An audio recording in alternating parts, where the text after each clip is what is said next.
ہم تو رکھتے ہیں مسلمانوں کا دین، دل سے ہے خدا میں ختم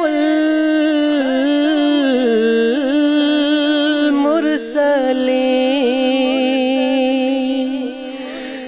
دل سے ہے خدا میں ختم المرسلین،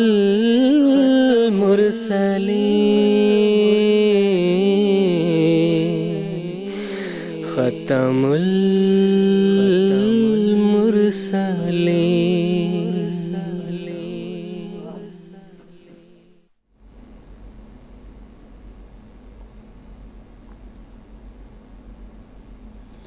اعوذ باللہ من الشیطان الرجیم، بسم اللہ الرحمن الرحیم۔ ناظرین کرام، السلام علیکم ورحمۃ اللہ وبرکاتہ۔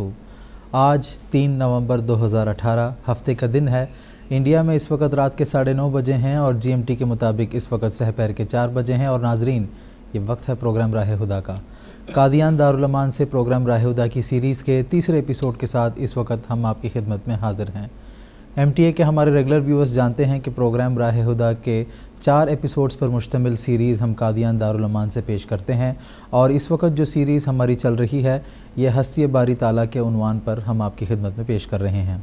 پروگرام راہ ہدیٰ کے تعلق سے بھی ہمارے مشاہدین جانتے ہیں کہ یہ ایک انٹریکٹیو لائیو پروگرام ہے، اور اس پروگرام کو لائیو ہم آپ مشاہدین کے لیے کرتے ہیں تاکہ آپ بھی اپنے سوالات ہمارے علماء کرام کے پینل میں پیش کر کے اس پروگرام کے ذریعے سے اپنے جوابات بھی حاصل کر سکیں۔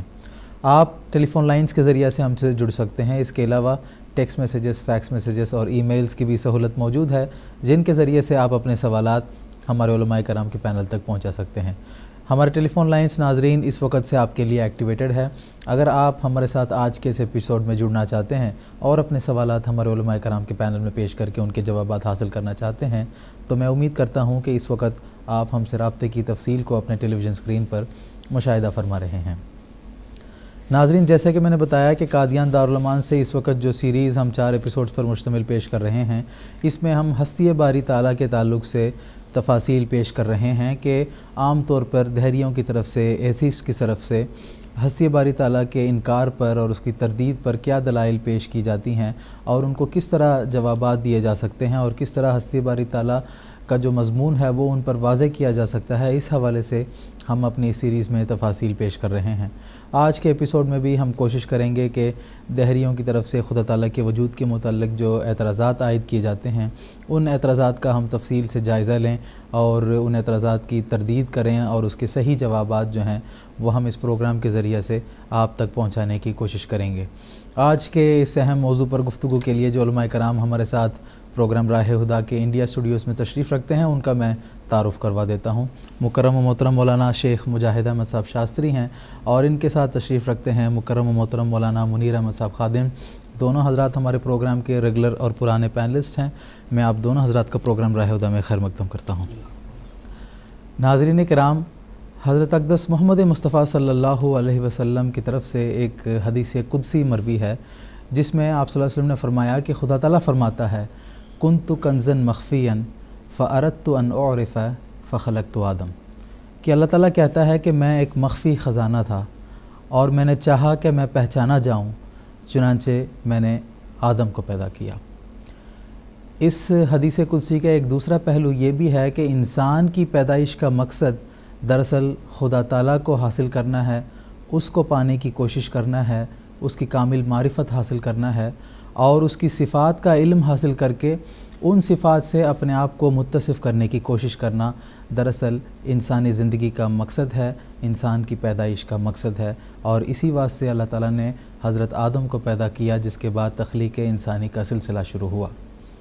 جیسا کہ اس حدیث میں یہ بات بھی بیان کی گئی ہے کہ اللہ تعالیٰ نے اپنی معرفت کو انسان تک پہنچانے کے لیے حضرت آدم کو پیدا کیا، یعنی اللہ تعالیٰ نے انبیاء کا سلسلہ شروع فرمایا۔ خدا تعالیٰ نے اپنی جناب سے بندوں کو کھڑا کرنا، خدا تعالیٰ کے جو فرشتادے ہیں ان کی بعثت کی جو کارروائی ہے وہ اس کا آغاز فرمایا، تاکہ لوگوں کو جو خدا تعالیٰ کے مخلوق ہیں ان کو خدا تعالیٰ کی معرفت کی باتیں بتائی جائیں، خدا تعالیٰ کی قربت حاصل کرنے کے ذرائع ان کو سکھائے جائیں، جس کو اپناتے ہوئے انسان خدا تعالیٰ کے قرب کو حاصل کر سکتا ہے۔ اس واسطے اللہ تعالیٰ نے انبیاء کرام کو بھیجنا بھی شروع کیا۔ جب انسان خدا تعالیٰ کی معرفت کو حاصل کر لیتا ہے اور اس کی صفات کے مطابق اپنی زندگی کو مزین کرنا شروع کر دیتا ہے تو انسان کی زندگی تبدیل ہو جاتی ہے۔ اخلاقی طور پر بھی انسان کو ترقی حاصل ہوتی ہے، روحانی اعتبار سے بھی وہ ترقی حاصل کرتا ہے، اور دنیاوی اعتبار سے بھی جو مختلف میدان ہیں اس میں بھی اللہ تعالیٰ کی معرفت حاصل کرنے کی وجہ سے انسان ترقی حاصل کرتا ہے۔ اور اس کے برعکس جب انسان خدا تعالیٰ سے دور ہو جاتا ہے تو آہستہ آہستہ اس کے اندر اخلاقی طور پر بھی گراوٹ شروع ہو جاتی ہے۔ خدا تعالیٰ کی ہستی کے انکار کے نتیجے میں روحانی اعتبار سے بھی انسان پستی کی طرف چلا جاتا ہے۔ اور آج جب کہ ہم خاص طور پر دنیا میں دیکھ رہے ہیں کہ ہر طرف فتنہ و فساد جو ہے وہ چھایا ہوا ہے اور اخلاقی پستی ہر طرف ہمیں نظر آ رہی ہے، اور دنیا میں ایک بے چینی اور بد امنی پائی جاتی ہے، اس کا دراصل وجہ ہی یہی ہے کہ انسان خدا تعالیٰ سے آہستہ آہستہ دور ہوتا چلا جا رہا ہے۔ جب خدا تعالیٰ کے قریب جب انسان ہو جاتا ہے تو ہر قسم کی ترقی انسان کو حاصل ہو جاتی ہے۔ اللہ تعالیٰ نے حضرت اقدس محمد مصطفیٰ صلی اللہ علیہ وسلم کو دنیا میں مبعوث فرمایا، اور آپ صلی اللہ علیہ وسلم کے ذریعے سے اللہ تعالیٰ نے دنیا کو ایک زندہ خدا عطا کیا جو ہماری باتوں کو سنتا ہے، ہماری دعاؤں کو سنتا ہے، ان کو قبول کرتا ہے، وہ انسان کی پرورش کرتا ہے کیونکہ وہ رب ہے، وہ انسان کی ضروریات کو پورا کرتا ہے کیونکہ وہ رحمان اور رحیم ہے۔ ایسا خدا کا تصور دراصل حضرت اقدس محمد مصطفیٰ صلی اللہ علیہ وسلم نے اپنے تجربے کے بنا پر دنیا کے سامنے پیش فرمایا تھا، جو کہ اسلام کا پیش کردہ ایک زندہ خدا ہے۔ آج کے زمانے میں جب کہ میں نے آپ کے سامنے اس بات کا بھی ذکر کیا ہے کہ دنیا بڑی تیزی کے ساتھ تباہی کی طرف بھی بڑھ رہی ہے اور لوگ خدا تعالیٰ کو بھلا بیٹھے ہیں، تو ایسے زمانے میں اللہ تعالیٰ نے حضرت اقدس محمد مصطفیٰ صلی اللہ علیہ وسلم کے ایک خادم حقیقی، ایک غلام صادق کو مبعوث فرمایا، جو دراصل بانی جماعت احمدیہ حضرت اقدس مرزا غلام احمد صاحب قادیانی مسیح موعود و مہدی موعود علیہ السلام ہیں، جنہوں نے اس زمانے میں آ کر اس بات کو دنیا کے سامنے پیش فرمائی ہے کہ خدا تعالیٰ نے مجھے اس واسطے بھیجا ہے تاکہ خدا تعالیٰ اور انسان کے تعلق میں جو کدورت واقع ہو گئی ہے، جو دوری واقع ہو گئی ہے، اس کو میں دور کر سکوں اور خدا تعالیٰ کا اور بندوں کا خدا تعالیٰ کے ساتھ ایک زندہ اور مضبوط اور پختہ تعلق پیدا کر سکوں۔ یہ میری بعثت کا اولین مقصد ہے۔ چنانچہ آپ علیہ السلام نے اپنے تحریرات کے ذریعے سے اور جو حقائق و معروف بیان فرمائے ہیں اور اپنی تقریر اور مختلف ارشادات میں خدا تعالیٰ کی جو ہستی ہے اور جو زندہ خدا ہے اس کو دنیا کے سامنے پیش فرمایا ہے۔ آپ نے جماعت احمدیہ کا قیام فرمایا، اور جماعت احمدیہ بھی اپنا اولین مقصد اور اپنا اہم فریضہ اسی بات کو سمجھتی ہے کہ دنیا کو ایک زندہ خدا کا ہم پہچان کرائیں، جس کے نتیجے میں انسان اس خدا کی معرفت حاصل کر سکے۔ اور ہمارے جو اس وقت موجودہ جو ہمارے امام ہیں حضرت مرزا مسرور احمد صاحب خلیفۃ المسیح الخامس سید اللہ تعالیٰ بن نصر العزیز، وہ بھی دراصل اسی مقصد کی خاطر بار بار اپنے مختلف لیکچروں میں خدا تعالیٰ کی معرفت کے حصول کی طرف ہمیں توجہ دلا رہے ہیں، اور اس کے طریق اور اسلوب بھی ہمیں سکھا رہے ہیں کہ کس طرح ہم خدا تعالیٰ کی معرفت کو حاصل کر سکتے ہیں، اس کی صفات کو پہچان سکتے ہیں، اس کے مطابق ہم اپنی زندگیوں کو ڈھال سکتے ہیں، جس کے نتیجے میں ہم ایک پرامن زندگی جو ہے وہ اس دنیا میں گزر سکتے ہیں، اور مختلف برائیوں سے اپنے آپ کو پاک کر سکتے ہیں، اور مختلف نیکیوں میں ہم آگے بڑھ سکتے ہیں۔ ان سب نیکی اور بھلائی کے کاموں میں آگے بڑھنے کے لیے جو بنیادی سیڑھی ہے وہ دراصل خدا تعالیٰ پر ایمان لانا اور اس کی معرفت حاصل کرنا اور اس کی صفات کا علم حاصل کرنا، یہی دراصل جماعت احمدیہ دنیا میں پیش کرتی ہے۔ اور اس پروگرام کا بھی دراصل یہی مقصد ہے کہ اس پروگرام کے ذریعے سے ہم چاہتے ہیں کہ خدا تعالیٰ کی ہستی کو ہم آپ پر واضح کریں اور خدا تعالیٰ کی مختلف جو صفات ہیں وہ آپ کے سامنے پیش کریں، تاکہ یہ دنیا خدا تعالیٰ کی ہستی کو سمجھ سکے، اس کی معرفت حاصل کر سکے اور ایک امن کی زندگی اس دنیا میں گزار سکے۔ اس مختصر سی تمہید کے بعد میں ایک مرتبہ پھر آپ کو یاد دلانا چاہوں گا کہ اگر آپ کے ذہن میں کوئی بھی سوال ہمارے اس ڈسکشن کے درمیان اٹھتا ہے تو ہمیں ضرور ٹیلی فون کریں. ہمیں آپ کے کالز کا انتظار رہے گا اور ہمارے ٹیلی فون لائنس آپ کے لیے ایکٹیویٹڈ ہیں. آپ جب بھی چاہیں ہمیں کال کر سکتے ہیں. ہم کوشش کریں گے کہ وقت کی رعایت کے مطابق آپ کے سوالات کو بھی اس پروگرام میں اٹینڈ کریں اور ہمارے علماء کرام جو اس وقت اسٹوڈیو میں موجود ہیں وہ آپ کے سوالات کے جوابات بھی آپ کی خدمت میں پیش کریں گے.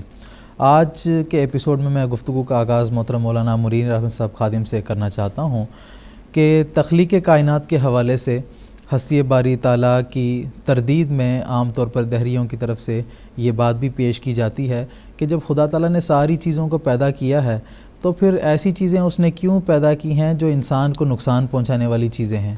تو یہ عام طور پر دہریوں کی طرف سے خدا تعالیٰ کی ہستی پر اعتراض کرتے ہوئے یہ ایک سوال اٹھایا جاتا ہے. تو میں چاہتا ہوں کہ آپ اس سوال کے جواب پر کچھ روشنی ڈالیں. بسم اللہ الرحمن الرحیم. اس سوال کے جواب سے پہلے یہ بات یاد رکھنے والی ہے کہ اللہ تعالیٰ نے اس کائنات میں جو کچھ بھی پیدا کیا ہے وہ بغیر کسی مقصد کے نہیں پیدا کیا اور بیکار نہیں پیدا کیا. اور اس تعلق میں قرآن مجید نے جا بجا روشنی ڈالی ہے. مثال کے طور پر ایک جگہ اللہ تعالیٰ قرآن مجید میں فرماتا ہے وَمَا خَلَقْنَا السَّمَاوَاتِ وَالْأَرْضَ إِلَّا بِالْحَقِّ کہ ہم نے آسمانوں اور زمین کو حق کے ساتھ پیدا کیا، سچائی کے ساتھ پیدا کیا، اس کی حقیقت ہے. آگے فرماتا ہے کہ ہم نے زمین اور آسمان کو کھیل کود کے طور پر نہیں پیدا کیا. ایک مقام پر قرآن مجید میں یہ الفاظ بھی آتے ہیں کہ وَمَا خَلَقْنَا السَّمَاءَ وَالْأَرْضَ وَمَا بَيْنَهُمَا لَاعِبِينَ لہو و لعب کے طور پر نہیں پیدا کیا، اس کے عظیم الشان مقاصد ہیں اس کے پیچھے. اور وہ عظیم الشان مقاصد جو اللہ تعالیٰ نے تخلیق کائنات کے حوالے سے بیان فرمائے ہیں یہ مقاصد کن کو حاصل ہوتے ہیں یہ بھی اللہ تعالیٰ نے ذکر فرمایا. اس کے بارے میں اللہ تعالیٰ ذکر کرتے ہوئے فرماتا ہے ایک جگہ کہ یہ ان لوگوں کو حاصل ہوتے ہیں جو زمین اور آسمان کی پیدائش کے متعلق غور و فکر کرتے ہیں، ریسرچ کرتے ہیں. تو جب وہ ریسرچ کرتے ہیں یتفکرون فی خلق السماوات والارض، جب وہ زمین و آسمان کی پیدائش پر غور کرتے ہیں، تحقیق کرتے ہیں، تو وہ بے اختیار پکار اٹھتے ہیں کہ ربنا ما خلقتا ھذا باطلا، اے ہمارے رب جو کچھ بھی تو نے پیدا کیا زمین و آسمان میں وہ تو نے بیکار پیدا نہیں کیا، اس کے بڑے بڑے عظیم الشان مقاصد ہیں. اس تعلق میں حضرت اقدس مسیح موعود علیہ الصلوۃ والسلام نے یتفکرون فی خلق السماوات والارض ربنا ما خلقتا ھذا باطلا سبحانک فقنا عذاب النار اس کی تفسیر کرتے ہوئے فرمایا کہ آسمانوں اور زمین کی پیدائش اور رات اور دن کے اختلاف میں دانش مندوں کے لیے صانع عالم کی ہستی اور قدرت پر کئی نشان ہیں. دانش مند وہی لوگ ہوتے ہیں کہ جو خدا کو بیٹھے کھڑے اور پہلو پر پڑے ہوئے ہونے کی حالت میں یاد کرتے رہتے ہیں اور زمین و آسمان اور دوسری مخلوقات کی پیدائش میں تفکر اور تدبر کرتے رہتے ہیں اور ان کے دل اور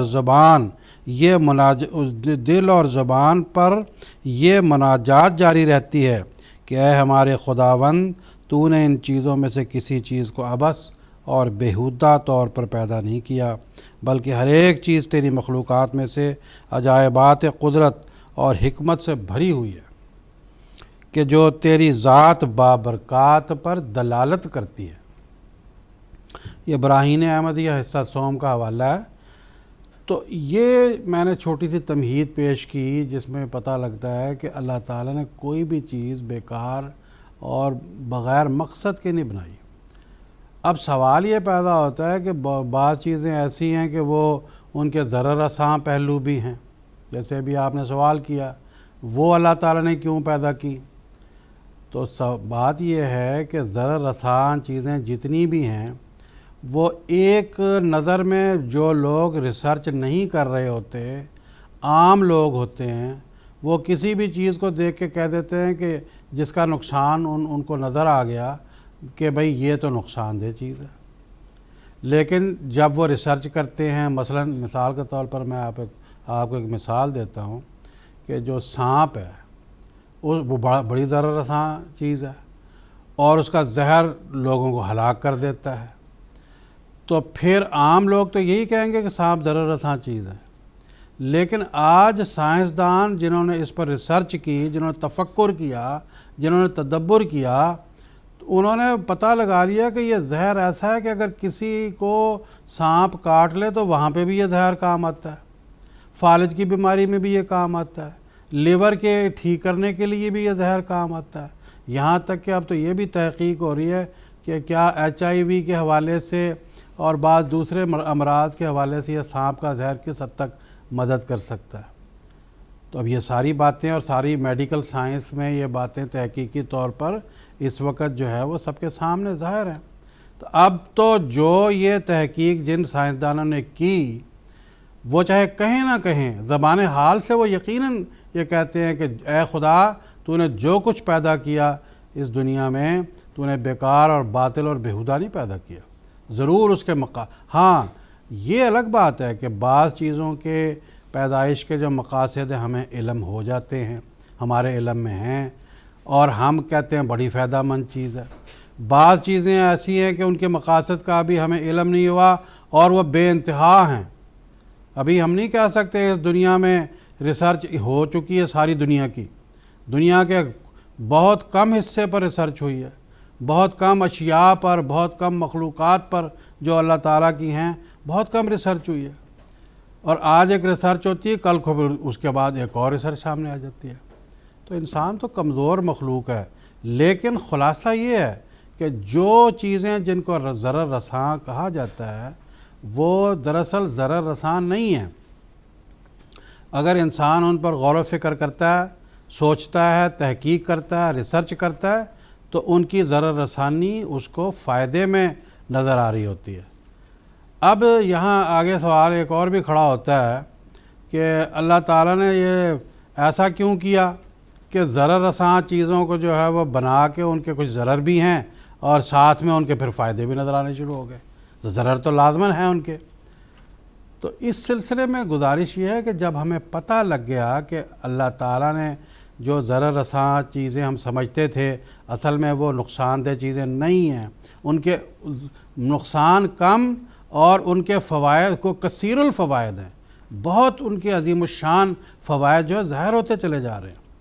تو پھر اگر کوئی چیز عظیم المقاصد ہو، عظیم الشان فوائد کے پہلو اپنے اندر لیے ہوئے ہو، تو اگر اس کے اندر کوئی ضرر رساں پہلو بھی ہو تو ہمیں اس کی حکمت کا پتہ نہ ہو تو ہم کیا اعتراض کرتے ہوئے کہہ دیں گے کہ بھائی چونکہ اس کا ضرر رساں پہلو سامنے آ گیا اس لیے کوئی اس کا ایجاد کرنے والا نہیں ہے، کوئی اس کا موجد نہیں ہے، کوئی اس کا خالق نہیں ہے۔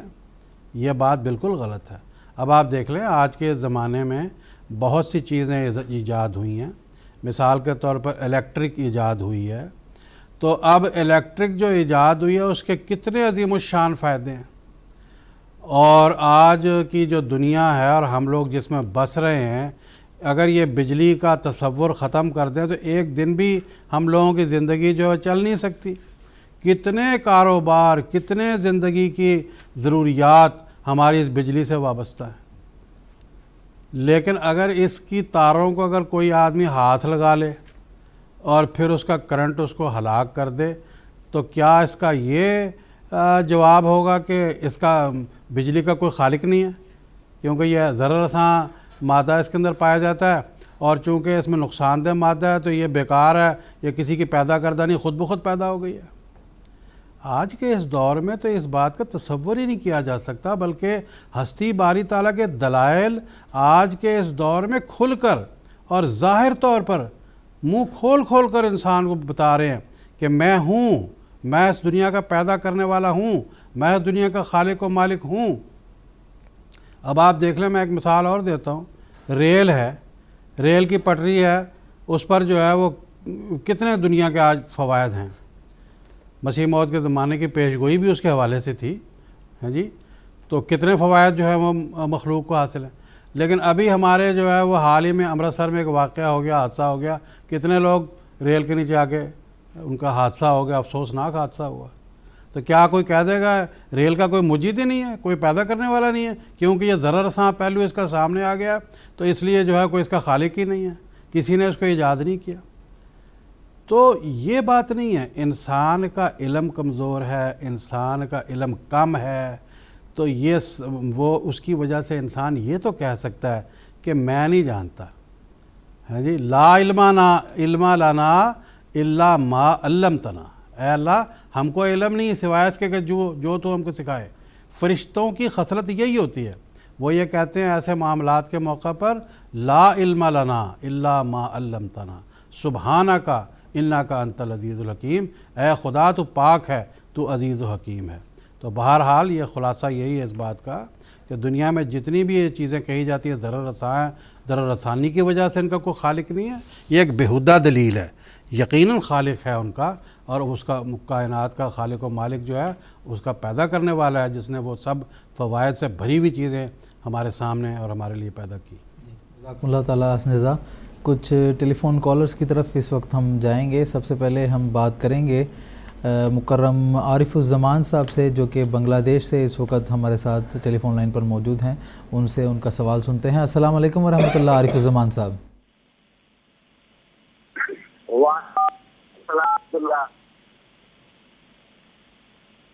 جی عارف صاحب، ہم آپ کو سن رہے ہیں، اپنا سوال پیش کریں۔ جی خیریت ہے آپ؟ جی اللہ کا فضل ہے جی پہلے تو سب کو میرے مبارک پر سلام اور دعا کا درخواست۔ میرا سوال ہے سورہ بقرہ آیت نمبر 120۔ میرا سوال ہے آیت نمبر 120 سورہ بقرہ، ہم یقیناً ان لوگوں کو حکم دوں گا جو خدا سے مخلوق کے اندر تبدیلی پیدا کرے گا، اس کی تفصیل ہے۔ ٹھیک ہے عارف الزمان صاحب، آپ کا ایک سوال ہمیں مل گیا ہے۔ آج کے پروگرام میں ایک سوال کا جو ہے نا ہم جواب آپ کی خدمت میں پیش کریں گے۔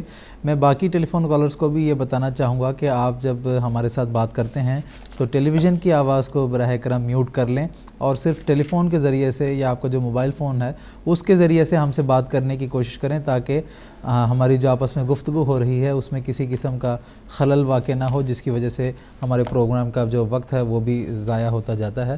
تو عارف الزمان صاحب کا ایک سوال سورۃ الاعراف کی ایک آیت کے تعلق سے تھا، تو میں محترم مولانا مجاہد صاحب سے درخواست کرتا ہوں۔ جزاکم اللہ احسن الجزا۔ ان کا جو سوال سورہ اعراف کی آیت نمبر 55 سے ہے وہ یہ ہے کہ اللہ تعالیٰ نے 6 یوم میں کیوں دنیا کی پیدائش کی۔ دراصل یوم سے مراد عام فہم لوگوں میں سے لوگ یہ خیال کرتے ہیں کہ شاید 24 گھنٹے کا کوئی دن ہے، اور اس پر یہ اعتراض اٹھتا ہے کہ پھر 6 دن کیسے ہو گئے؟ یہ دنیا کی پیدائش تو سائنسدان یہ کہتے ہیں کہ بہت وقتوں سے ہے، ہزاروں سال پرانی ہے، تو یہ 24 گھنٹے کا دن نہیں ہے، بلکہ یوم کا لفظ عربی زبان میں ہزاروں سالوں پر بھی بولا جاتا ہے۔ اس کی جمع ایام کی صورت میں آتی ہے، جس طرح کہ ابھی آپ نے اس سے پہلے ذکر کیا کہ خدا تعالیٰ کا یہ مقصد تھا اس تخلیق کائنات کا، وہ بیکار اور بے فضول نہیں تھا، بلکہ اس کا ایک مقصد ہے، اور اس کے مقصد میں ہی اللہ تعالیٰ نے یہ بیان فرمایا ہے کہ اس کو 6 وقتوں میں تیار کیا ہے۔ حضرت مسلم موعود رضی اللہ تعالیٰ عنہ نے تفسیر کبیر میں اس کے حوالے سے بیان فرمایا ہے کہ 6 ادوار اس سے مراد لیے جا سکتے ہیں۔ جب انسان نے ترقی کی، اس کے مختلف ادوار میں سے وہ گزرا، اس پر 6 حالتیں آئیں، یعنی پہلے وہ کسی اور حالت میں تھا، جیسے جیسے اس کے دماغ سے ترقی ہوئی اور ویسے ویسے اس کے حالات بدلے، اس حساب سے اللہ تعالیٰ چونکہ رب العالمین ہے، اس کی پیدائش کے حوالے سے اس کی ربوبیت کے سامان مکمل کرتا چلا گیا۔ ابتدائی انسان جو پہلے دور کے انسان تھے، ان کی جو ضروریات تھی وہ کچھ اور تھیں، اس کے بعد اگلے ادوار میں جو انسان آیا تب کچھ اور ضروریات پیدا ہو گئیں۔ بس یہ جو 6 وقتوں کا ذکر کیا گیا ہے، اس سے مراد 24 گھنٹے کے وقت نہیں ہے، بلکہ اس سے مراد 6 مختلف ادوار ہیں، اور صرف سورہ اعراف آیت 55 میں ہی اس کا ذکر نہیں کیا گیا، بلکہ قرآن مجید کے 6 مقامات پہ اللہ تعالیٰ نے اس کا ذکر فرمایا ہے، جس طرح سورہ یونس آیت 4 میں بھی ہے، اور اگر ہم یہ جو گنتی گن رہے ہیں اس میں بسم اللہ الرحمن الرحیم شامل ہے، اسی طرح سورہ ہود میں بھی اس کا اللہ تعالیٰ نے ذکر فرمایا ہے۔ تو اس سے دراصل مراد 6 مختلف ادوار ہیں، نہ کہ 6 دن۔ جزاکم اللہ۔ جی جزاکم اللہ تعالیٰ جزا۔ انڈیا سے ہی ایک اور ٹیلی فون کالر ہیں اس وقت ہمارے ساتھ موجود ہیں، مکرم عنایت اللہ صاحب، ان کا بھی سوال سنتے ہیں اور جواب دینے کی کوشش کرتے ہیں۔ السلام علیکم ورحمۃ اللہ عنایت اللہ صاحب۔ السلام علیکم عنایت اللہ صاحب، آپ ٹیلی فون لائن پر موجود ہیں، ہم ان سے دوبارہ رابطہ کرنے کی کوشش کریں گے۔ اب میں اپنے پروگرام کو ہی آگے بڑھانا چاہتا ہوں اور محترم مولانا شیخ مجاہد احمد صاحب شاستری سے میرا یہ سوال ہے کہ جس طرح ہم پروگرام میں ہستی باری تعالیٰ کے تعلق سے دلائل پیش کر رہے ہیں اور دہریوں کی طرف سے جو اعتراضات ہوتے ہیں ان کے جوابات بھی دینے کی کوشش کرتے ہیں، تو اکثر یہ بھی پوچھا جاتا ہے کہ اللہ تعالیٰ کو ماننے سے ہمیں کیا فائدہ حاصل ہوگا۔ تو میں آپ سے یہ جاننا چاہتا ہوں، چونکہ ہم اسلامی موقف کو پیش کر رہے ہیں، تو اسلامی تعلیمات کی روشنی میں خدا تعالیٰ پر ایمان لانے کے کیا فوائد ہیں، اس کے بارے میں ہمارے ناظرین کو کچھ تفصیل بتائیں۔ جزاکم اللہ احسن الجزا۔ انسان کے جو بھی افعال اعمال ہوتے ہیں اور اس کے حرکات ہوتے ہیں، اس کی بنیاد اس کی نیت اور اس کا عقیدہ ہوتا ہے۔ جس قسم کی وہ نیت اور عقیدہ رکھتا ہے اسی کے مطابق اس کے اعمال عمل کرتا ہے۔ یہی وجہ ہے کہ اسلام جو تمام مذاہب میں سب سے افضل مذہب ہے، اس نے انسان کے بنیادی طور پر پہلے عقیدے کو درست کیا ہے، اور عقائد میں سے بھی سب سے پہلے عقیدہ توحید کے متعلق وضاحت سے بیان کیا ہے۔ قرآن مجید جس خدا کو دنیا کے سامنے پیش کرتا ہے، اس کی 4 بنیادی صفات ام الکتب سورہ فاتحہ کے اندر بیان فرما دی کہ وہ خدا رب العالمین ہے، وہ خدا رحمان ہے، وہ خدا رحیم ہے، وہ خدا مالک یوم الدین ہے۔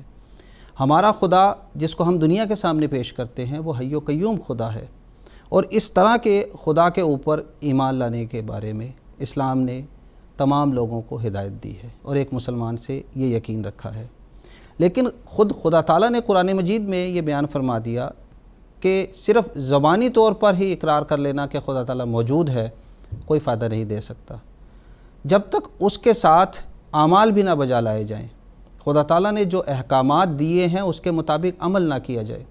چنانچہ اللہ تعالیٰ نے سورہ الحجرات آیت نمبر 15 میں بیان فرمایا، قالت الاعراب آمنا قل لم تؤمنوا ولکن قولوا اسلمنا ولما يدخل الایمان فی قلوبکم، یعنی اعراب اور دیہاتی لوگ یہ کہتے ہیں کہ آمنا ہم ایمان لے آئے۔ ان کے جواب میں حضرت صلی اللہ علیہ وسلم کو بتایا جا رہا ہے کہ آپ کہتے ہیں قل لم تؤمنوا، کہ ان کو بھی بتا دو کہ ابھی تم ایمان نہیں لائے، تم یہ کہہ سکتے ہو قولوا اسلمنا کہ ہاں ہم مسلمان ہو گئے، ولما يدخل الایمان فی قلوبکم، ابھی تمہارے دلوں میں ایمان داخل نہیں ہوا۔ پس ایمان، اللہ تعالیٰ پر جو ایمان لایا جاتا ہے اس کے لیے جو اس کی تعریف بیان کی گئی ہے اس میں 3 بنیادی باتیں پائی جاتی ہیں۔ اول الایمان اقرار باللسان، یعنی زبان سے اقرار کرنا۔ دوسرا و تصدیق بالجنان، اپنے دل سے اس کی تصدیق کرنا کہ میں جو کچھ کہہ رہا ہوں وہ سچ ہے۔ اور اس کے بعد و عمل بالارکان، اپنے جسم کے اعضاء کے ساتھ اس کے مطابق عمل کرنا۔ پس اسلام ایسے خدا کے بارے میں ایمان کے بارے میں بیان کرتا ہے۔ خدا تعالیٰ کی ہستی پر ایمان کے بے شمار فوائد ہیں جو اس مختصر وقت میں بیان کرنا ممکن نہیں۔ آج کا پروگرام چونکہ حضرت مرزا بشیر احمد صاحب ایم اے کی تصنیف ہمارا خدا کے حوالے سے ہے، تو اب سب سے پہلے جو ابتدائی باتیں، یعنی خدا پر ایمان لانے کے نتیجے میں ایمان میں ترقی ہوتی ہے، معرفت میں ترقی ہوتی ہے، خدا تعالیٰ کی تائید و نصرت حاصل ہوتی ہے، اور اس سے بھی بڑھ کر انسان اپنے عبد ہونے کے حق کو ادا کرتا ہے۔ ان تمام امور کو چھوڑتے ہوئے میں اس بات کو بیان کرنا چاہتا ہوں کہ معقولی اور عقلی طور پر جو لوگ خدا تعالیٰ کو ابھی نہیں مان رہے، اس پر ایمان نہیں لا رہے، ان کو خدا تعالیٰ کی ہستی پر ایمان لانے کے کیا فوائد حاصل ہو سکتے ہیں، جو کہ عام طور پر ضروری ہے جس کو جاننا۔ تو سب سے بنیادی اور بہترین اور اول جو فائدہ ہے جو خدا تعالیٰ کی ہستی پر ایمان لانے کے نتیجے میں ہوتا ہے، وہ یہ کہ ایک مومن عالمگیر اخوت اور بھائی چارے کے جذبے سے سرشار ہو جاتا ہے۔ جب اس کو یہ پتہ چلتا ہے کہ میں ایسے خدا پر ایمان لا رہا ہوں اور اس قسم کے خدا پر میرا یقین ہے جس نے تمام بنی نوع انسان کو پیدا کیا ہے، جیسے اس نے مجھے پیدا کیا ہے ویسے ہی تمام مخلوقات کو اس نے پیدا کیا ہے، تو ممکن ہی نہیں کہ وہ دیگر مخلوقات جو اسی خدا کی مخلوق ہیں ان کے ساتھ محبت نہ کر سکے۔ پس خدا پر ایمان لانے کے نتیجے میں پہلا بنیادی فائدہ جو حاصل ہوتا ہے اور ہو سکتا ہے جو لوگ نہیں مان رہے، وہ یہ کہ عالمگیر اخوت، بھائی چارہ، محبت کا قیام ہوتا ہے۔ دوسرا جو خدا پر ایمان لانے کا سب سے بڑا فائدہ ہوتا ہے کہ انسان بدی کے، برائی کے ارتکاب سے بچ جاتا ہے۔ جب مجھے اس بات کا ادراک ہوگا اور میں اس بات کو اچھی طرح جانوں گا کہ میرے اوپر ایک اعلیٰ ہستی ہے، وہ ہستی جو علیم ہے، وہ ہستی جو خبیر ہے، وہ ہستی جو دیکھنے والی بصیر ہے، تو میں برائیوں سے بچوں گا۔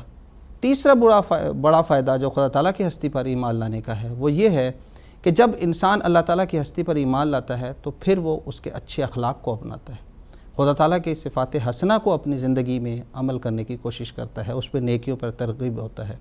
اور چوتھا بڑا فائدہ جو آج کے سائنسی زمانے کے لحاظ سے بڑا ضروری فائدہ ہے وہ یہ ہے کہ حقائق الاشیاء کا فائدہ ہے۔ جب انسان اللہ تعالیٰ کی ہستی پر ایمان لاتا ہے، اس نقطے کو میں ذرا کھول کر بیان کرنا چاہتا ہوں، تو اس کو یہ یقین ہوتا ہے کہ دنیا کی تمام چیزیں اللہ تعالیٰ نے کسی مقصد سے پیدا کی ہیں۔ جس طرح ابھی پہلے محترم مولانا صاحب نے فرمایا کہ یہ دنیا لہو و لب کے طور پر نہیں بنائی گئی، یہ دنیا کا ایک مقصد ہے اور ایک ترتیب ہے، اس کی ایک غرض ہے۔ جب اس عقیدے کو انسان اپنا لیتا ہے، اس کو سوچ لیتا ہے، تو پھر وہ ان غرض و غایت کو جاننے کی کوشش کرتا ہے، اس پر تحقیق کرتا ہے اور ریسرچ کرتا ہے۔ اس ریسرچ کے نتیجے پہ دنیا میں حقائق الاشیاء کے ایک کے بعد ایک نئے مضامین کھلتے چلے جاتے ہیں۔ پانچواں بڑا فائدہ جو ایمان باللہ کا انسان کو حاصل ہوتا ہے وہ یہ ہے کہ اس کو اطمینان قلب حاصل ہوتا ہے۔ آج کی دنیا کا سب سے بڑا المیہ یہی ہے کہ آج دنیا نے بہت زیادہ ترقی کر لی، سائنس کی ترقی بے انتہا ہو گئی، انسان چاند پر چلا گیا، منگل پر چلا گیا اور وہاں جا کر پانی کی تلاش کر رہا ہے، لیکن اس کے دل کا سکون غائب ہے۔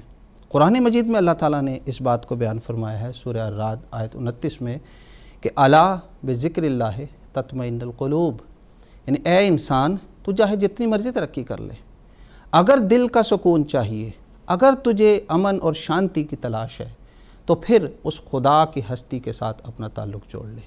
اور یہ وہ بنیادی نقطہ ہے جو اسلام دنیا کے تمام مذاہب نے شروعات میں یہی پیش کیا۔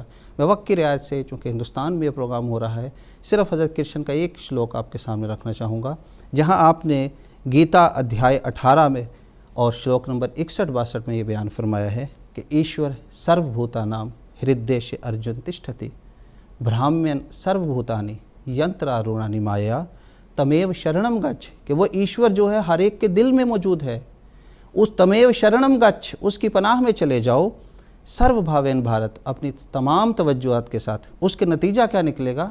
تت پرسادات شانتی ستھانم پراپ سے، کہ وہ شانتی کا ستھان یعنی اسلام اور امن میں آ جاؤ گے۔ اور یہ وہ بنیادی نقطہ ہے جو تمام مذاہب کی اصل تعلیم میں پایا جاتا ہے اور جس کو افضل اور بہترین طریق سے قرآن مجید نے ہمارے سامنے پیش کیا ہے۔ ناظرین کرام، آخری بات جو آپ کے سامنے رکھنا چاہتا ہوں کہ یہ زمانہ بانی اسلام حضرت محمد مصطفیٰ صلی اللہ علیہ وسلم کے روحانی فرزند سیدنا حضرت اقدس مرزا غلام احمد صاحب قادیانی کا زمانہ ہے۔ آپ نے اپنی بعثت کا بنیادی مقصد یہی بیان فرمایا کہ میں دو ہی عظیم الشان مقاصد لے کر آیا ہوں۔ ایک، بنی نوع انسان کا جو اللہ تعالیٰ کے ساتھ تعلق کٹ گیا ہے، اس میں جو قدورت واقع ہو گئی ہے، اس کو دور کر کے پھر دوبارہ اس تعلق کو میں جوڑنے کے لیے آیا ہوں۔ دوسرا، آپ نے اپنا مقصد یہ بیان فرمایا کہ انسان کا انسان کے ساتھ جو تعلق ٹوٹ گیا ہے اس کو میں دوبارہ جوڑنے کے لیے آیا ہوں۔ بس آپ نے اپنی کتب میں بہت ہی تفسیر کے ساتھ اس زندہ خدا کے تجلیات، اس کی ہستی کا ثبوت پیش فرمایا۔ وقت کی رعایت سے صرف ایک حوالہ پیش کرنا چاہوں گا۔ حضرت مسیح موعود علیہ الصلوۃ والسلام بیان فرماتے ہیں، سچی خوشحالی کا سرچشمہ خدا ہے، پس جو اس حی و قیوم خدا سے بے خبر ہیں بلکہ لاپرواہ ہیں اور اس سے منہ پھیر رہے ہیں تو سچی خوشحالی ان کو کہاں نصیب ہو سکتی ہے۔